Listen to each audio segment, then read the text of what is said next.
Hello, আসসালামু আলাইকুম। আজকে চলে এসেছি মিস্টার নুডলসের যে কোরিয়ান স্পাইসি নুডলসটা আছে ওটার রেসিপি নিয়ে। আমি সব নুডলসগুলো আগে খুলে নিলাম।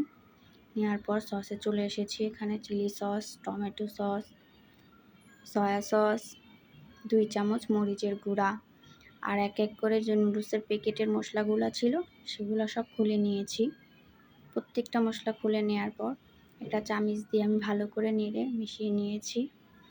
মেশানোর পর একটা কড়াইতে পানি গরম দিয়েছি। যখন পানিটা হালকা একটু গরম হয়ে এসেছে তখন আমি নুডলসগুলো এখানে দিয়ে দিয়েছি। এক এক করে প্রত্যেকটা নুডলস আমি ভেঙেও দিয়েছি। এখানে নুডলস ভেঙে দেওয়ার পর সবটুকু নুডলসই আমি এখানে দিয়ে দিয়েছি। নুডলসটা সিদ্ধ হয়ে গিয়েছে। পরে আমি আরেকটা কড়াই নেব, ওখানে কিছু তেল দিয়েছি, রসুন কুচি দিয়েছি। রসুনটাকে একটু নেড়ে নিয়েছি। রসুনটা যখন একটু ভাজা হয়ে যাবে তখন সেই সিদ্ধ করা নুডলসগুলো আমি ঢেলে দিয়েছি।